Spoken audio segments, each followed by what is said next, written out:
जय जय श्री हरिवंश, जय जय श्री राधे कुंज बिहारी श्री हरिदास। आपका बहुत बहुत स्वागत है मेरे इस चैनल निकुंज रस प्रभा पर। ब्रज के भक्तों की सीरीज़ में आज हम श्रवण करेंगे गिरिजा देवी जी के चरित्र का।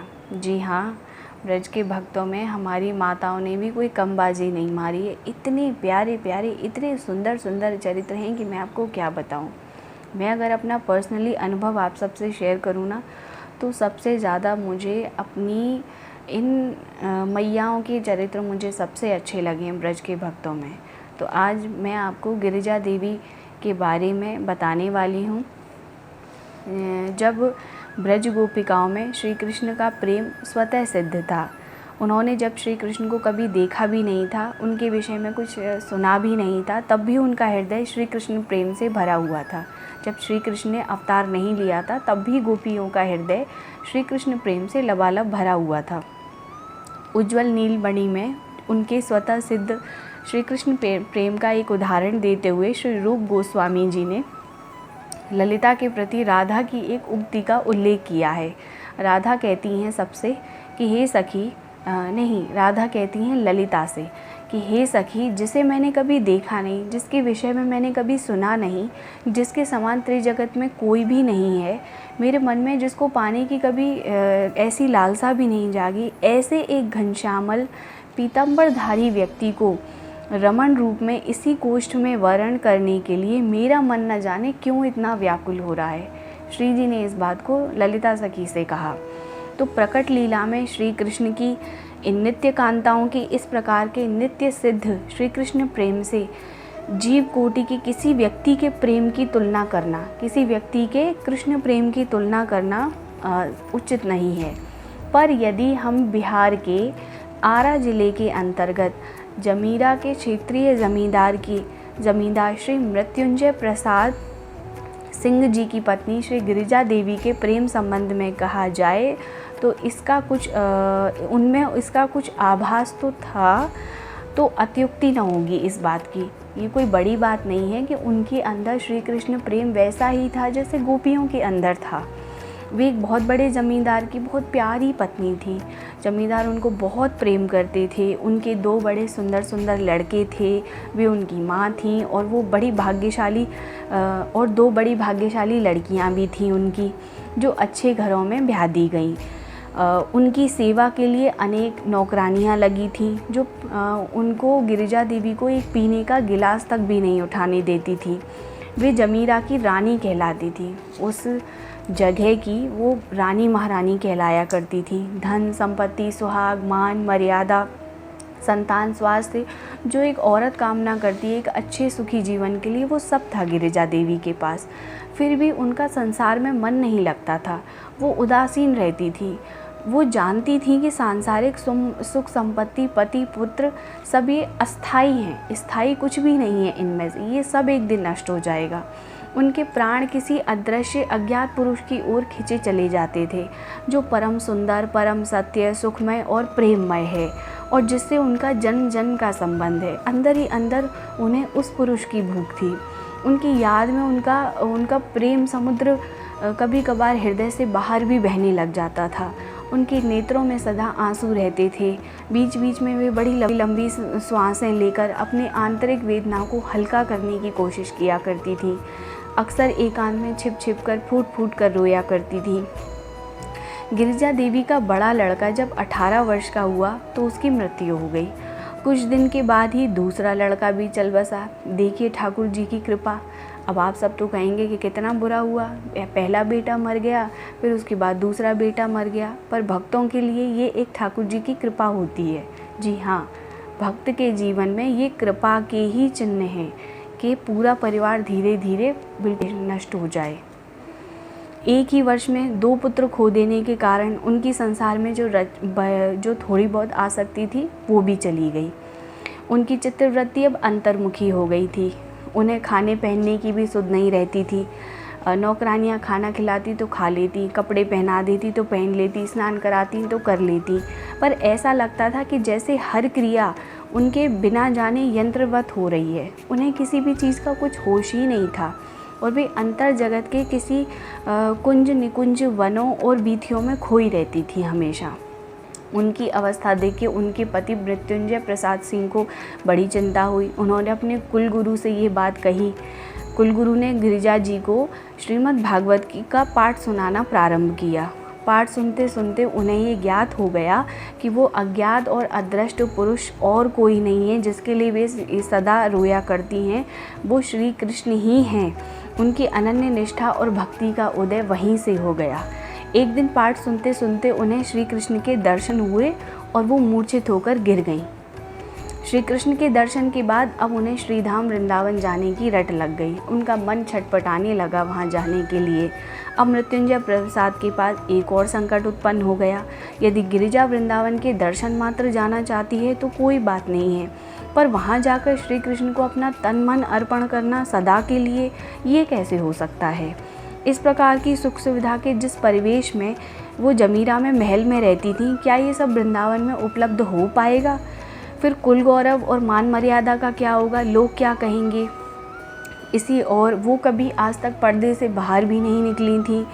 अब यदि वे उन्हें घर द्वार छोड़कर अकेले वृंदावन जाकर रहने की अनुमति दें तो कुल मर्यादा का क्या होगा। पर दूसरा कोई विकल्प भी न था, क्योंकि उनकी स्थिति ऐसी चल रही थी कि उनकी इच्छा के विरुद्ध करना, उनको बांधे रखना संभव नहीं था। ये सोच विचार कर अंत में उन्होंने वृंदावन जाने की अनुमति देवी जी को दे दी। अब वृंदावन जाकर वो राधा रमन जी के घेरे में, राधा रमन जी के मंदिर के पीछे राधा रमन जी के गोसाई जी थे, श्री नीलमणि गोस्वामी जी, उनके मकान में किराए पर रहने लगी। तभी से राधा रमन उनके साथ आँख मिचौली खेलने शुरू हो गए। वे उन्हें कभी प्रत्यक्ष में दिखते, कभी सपने में दिखते, अंतर्ध्यान हो जाते, कभी किसी आविष्ट व्यक्ति के अंतराल में रहकर, मतलब आविष्ट व्यक्ति मतलब किसी और के शरीर में श्री कृष्ण आ जाते और उनके साथ आँख मिचौली करते। राधा रमन जी के गोसाई श्री हरि गोस्वामी को उन्होंने अपना तीर्थ गुरु मान रखा था गिरिजा देवी जी ने, तो अनेकों बार उनके माध्यम से वो लीला करते थे। मतलब हरि गोस्वामी जी के शरीर में ठाकुर जी आते थे कभी कभी, और वो अपने घर पर बैठे बैठे एकाएक अचानक से आविष्ट हो जाते थे। जैसे ही ठाकुर जी आते थे उनके शरीर में, अचानक से ही उनको आवेश आ जाता। आविष्ट अवस्था में गिरिजा जी के पास जाते, उनसे बातें करते, उन्हें उपदेश देते और लौट आते। उनका आवेश जब ख़त्म हो जाता तब उन्हें कुछ पता भी नहीं रहता कि वो उनके पास क्यों गए, क्या कहे आए। कभी कभी उनसे बातें करते करते ही वहीं पे ही उनका आवेश ख़त्म हो जाता था। तब वे अचानक अपने आप को गिरिजा देवी जी के कमरे में पाकर बड़े चकित और संकुचित हो जाते थे कि मैं यहाँ क्या कर रहा हूँ, कैसे आया। आविष्ट अवस्था में ही वे श्री राधा रमन ही उनसे बातें किया करती थी। हरि गोस्वामी ही नहीं करते थे, राधा रमन जी उनसे बातें करते थे। गिरिजा जी ये जानती और वो जैसा भी निर्देश करते थे उसके अनुसार ही वो कार्य करती थी। वो जानती जी थी हरि गोस्वामी जी के शरीर में मेरे ठाकुर आते हैं मुझे आज्ञा करने के लिए, मुझे उपदेश देने के लिए। पर उन्हें राधा रमन का इस प्रकार अंतराल में रहकर बातें करना अच्छा नहीं लगता था। दर्शन देना, छुप जाना, इससे उनका विरह और बढ़ता जा रहा था और वे उनके प्रति तरह तरह के आक्षेप लगाने लगी। वे महामंत्र के द्वारा कृष्ण नाम का जाप किया करती थी। श्री कृष्ण के इस प्रकार के व्यवहार से गुस्सा हो उन्होंने एक दिन उनका नाम न लेकर श्री राधा का नाम लेने का निश्चय किया। उन्होंने सोचा कि ये मुझे बार बार तड़पाता रहता है, आता है दर्शन देकर चला जाता है, इसलिए मैं श्री राधा का नाम लूँगी। उसी दिन श्री कृष्ण ने एक विशेष लीला की। उनके मकान मालिक नीलमणि गोस्वामी जी गिरिजा जी के निकट ही उनके दूसरे मकान में रहते थे। वे बीमारी की अवस्था में प्रलाप करते हुए चीख चीख कर कहने लगे, मतलब रोने लगे। बीमारी की अवस्था थी उनकी और कहने लगे, आरे वाली बीबी जी को बुलाओ, आरे वाली बीबी जी को बुलाओ। उनकी पत्नी जाकर उन्हें बुला लाई। उनके आते ही गोस्वामी जी ने उनका हाथ पकड़कर बोला, तुम मुझे छोड़ दोगी, ऐसे बोला गोसाई जी ने। अब गिरिजा देवी जी देखने लग गई उनको। उनकी समझ में कुछ आया नहीं कि गोस्वामी जी क्या कह रहे हैं। उन्होंने फिर कहा, अब तो मेरा नाम ना लोगी, राधा का ही नाम लोगी, बताओ ना क्या सचमुच मुझे छोड़ दोगी, कहो ना कि नहीं छोड़ूंगी। तब वे समझें कि इनके माध्यम से ठाकुर जी बोल रहे हैं। नेत्रों में आंसू भरते हुए उन्होंने कहा, नहीं छोड़ूंगी। उसी समय गोस्वामी जी का आवेश ख़त्म हो गया और वो बोले कि आपने क्यों कष्ट किया बीवी जी आने का, गिरिजा देवी बोली, आपने ही तो बुलाया था। बोले, मैंने तो नहीं बुलाया। तो गिरिजा जी बोलती कि गिरिजा जी और क्या कहती उनसे, उन्हें दंडवत करके वो चली गई।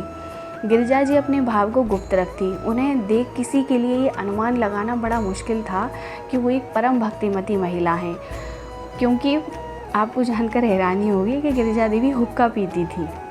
साधु महात्मा उनके पास आते रहते, उनके बीच उन्हें बैठे देखकर लोग उनके संबंध में तरह तरह की बातें करते थे। राधा रमन के गोस्वामी श्री रमाकांत गोस्वामी जी को उनके ऊपर ये सब देखकर अश्रद्धा हो गई। परंतु भक्त अपने आप को कितना छिपा कर रखता।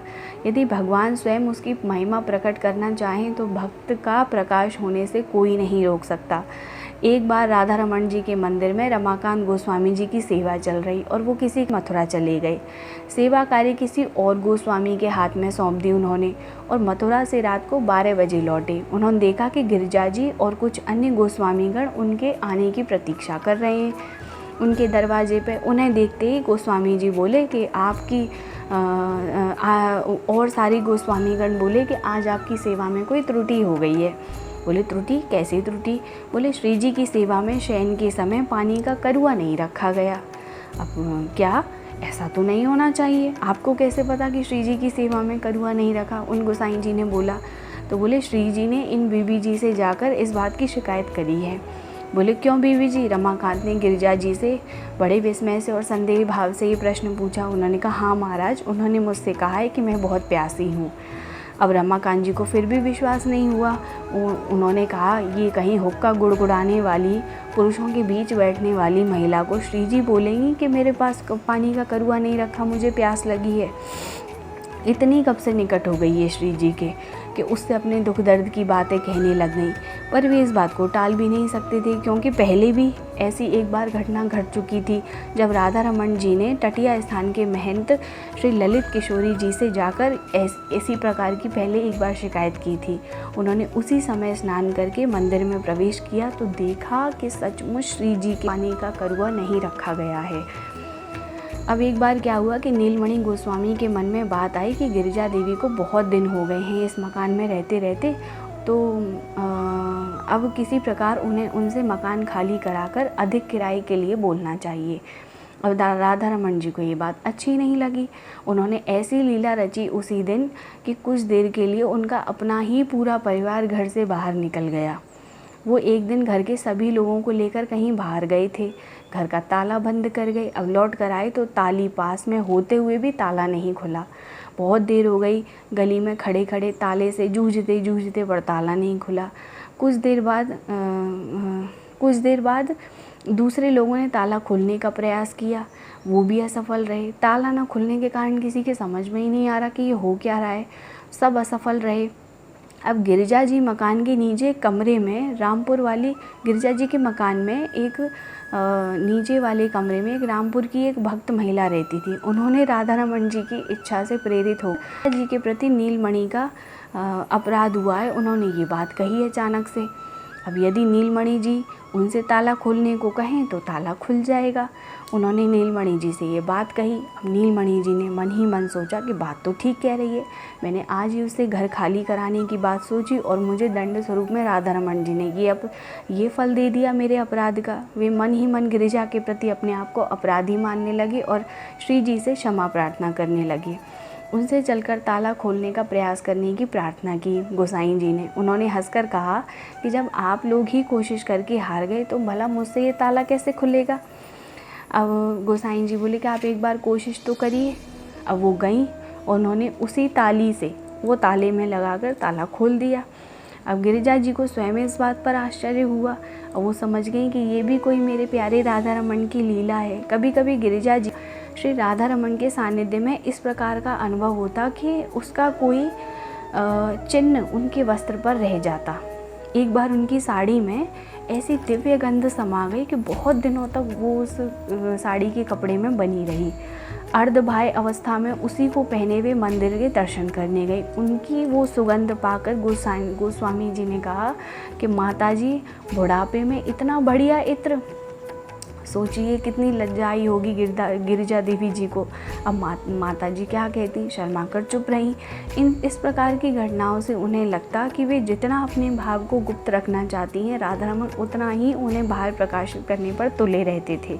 पर वे कर भी क्या सकती थी, उनके प्रति सिर्फ प्रणय रोष प्रकट करके ही रह जाती। गिरिजा जी की अवस्था अब ऐसी हो गई थी कि उनके नेत्र प्रेम आश्रयों से सदा भरे रहते थे। वे 4 व्यक्तियों के बीच बैठी होती तो बीच में अंतर जगत की किसी अनुभूति में ऐसी डूब जाती कि उनकी आंखें तो खुली होती, पर वे ऐसा लगता था कि वो यहाँ है ही नहीं, किसी और वस्तु को देखते देखते रुक जाती थी। कोई कुछ कहता तो सुन नहीं पाती, कोई आवश्यक बात उनसे कहनी होती तो इतनी ज़ोर से कहनी पड़ती कि जैसे वो बहुत दूर बैठी हों। वे अपने कमरे में दरवाज़ा बंद करके बैठी रहती तो बाहर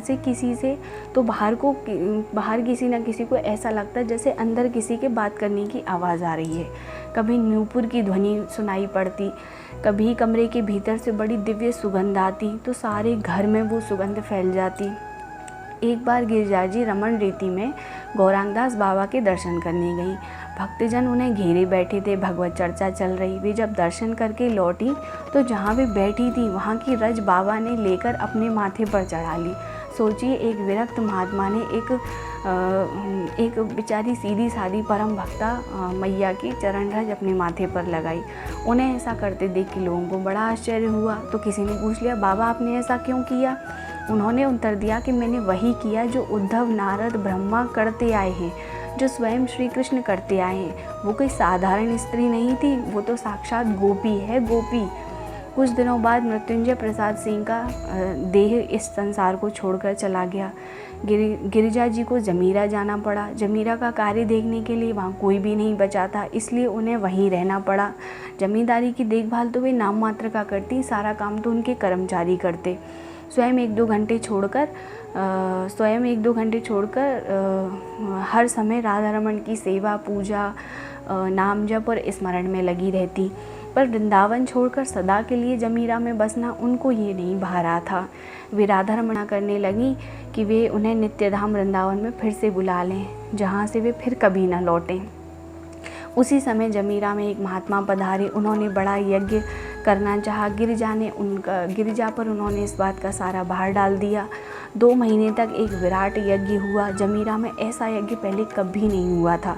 सारा जमीरा एक अपूर्व आनंद में खो गया। यज्ञ की पूर्णाहुति के दिन गिरिजा जी की अस्वस्थावस्था में अपना पार्थिव शरीर छोड़कर नित्य धाम को चली गई। जिस दिन वो यज्ञ खत्म हुआ उसी दिन गिरिजा देवी जी ने अपना देह त्याग कर दिया। गिरिजा जी पर वृंदावन के एक विशिष्ट महात्मा की विशेष कृपा थी, जिनका संग करने को वे एक दिव्य संदेश द्वारा प्रेरित हुई थी। उनके प्रति उनका गुरु भाव था, पर वे इस असमंजस में रहा करती थीं कि जब वे जमीरा में अपने कुल गुरु से दीक्षा ले चुकी हैं तो उन्हें गुरु रूप में कैसे स्वीकार करें। तो एक बार वे उनके और उनकी भक्त मंडली के साथ मंडलेश्वर गईं। मंडलेश्वर से कुछ दूर एक गाँव में एक महात्मा का कीर्तन हो रहा था। कीर्तन के पहले गिरिजा देवी के मन में बात आई कि यदि इनमें और मेरे कुलगुरु में कोई भेद नहीं है तो मुझे इन्हें गुरु मान लेने में कोई हर्ज नहीं है। तो आज ये वही कीर्तन करेंगे जो जमीरा में मेरे दीक्षा गुरु किया करते थे। मतलब कि अगर मेरा हृदय सच्चा है, अगर इनमें और मेरे कुलगुरु जिन्होंने मुझे दीक्षा दी है उनमें कोई अंतर नहीं है, तो ये आज वही कीर्तन करेंगे जो मेरे कुलगुरु जमीरा में किया करते थे। अब उन महात्मा ने कीर्तन आरंभ किया। भज गोविंदम गोविंदम भज मुड़मते। ये वही कीर्तन था जो उनके कुलगुरु किया करते थे। गिरिजा जी कीर्तन सुन के बड़ी रोमांचित हुई। उन्होंने उन्हें गुरु रूप में स्वीकार कर लिया और वे अपने भजन की सब बातें उनसे कहने लग गई। एक बार उन्होंने उन्हें अपने पिछले 18 जन्मों की कथा विस्तार से सुनाई थी। क्या आप भरोसा करेंगे? जी हाँ, ये सत्य बात है कि जब आप ठाकुर जी के मार्ग में लग जाते हैं, ठाकुर जी जब अपनी लीलाएं आपको दिखाने लग जाते हैं, आप उनके प्रेम में रम जाते हैं, तो आपको अपने सारे पूर्व जन्मों की अपने आप ही अनुभूति हो जाती है। तो गिरिजा देवी ने अपने पिछले 18 जन्मों की कथा अपने उन गुरुदेव को सुनाई थी। उनके अनुसार ये उनका अंतिम जन्म था।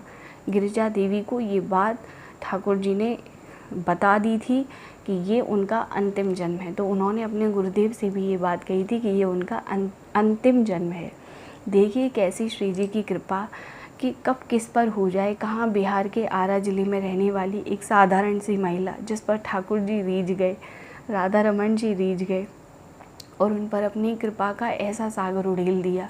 तो हम सब तो देखिए हम सब पर कितनी कृपा है, हम सबको ठाकुर के दर्शन मिलते हैं, यमुना जी का सेवन मिलता है, परिक्रमा लगाने को मिलता है। तो ये हम पर ये कृपा है, ये साक्षात कृपा का स्वरूप है। बस ज़रूरत है तो इसे समझने की, वरना हर कोई गिरिजा देवी है, हर कोई इन ब्रज के भक्तों की तरह ये बहुत ही क्या कहते हैं कि ठाकुर जी के लिए महत्वपूर्ण है। ऐसा नहीं है कि सिर्फ इन्हीं को ही हो सकते हैं, पर मन में चाह होनी चाहिए ठाकुर जी को पाने के लिए, ठाकुर जी का प्रेम पाने के लिए मन में ललक होनी चाहिए।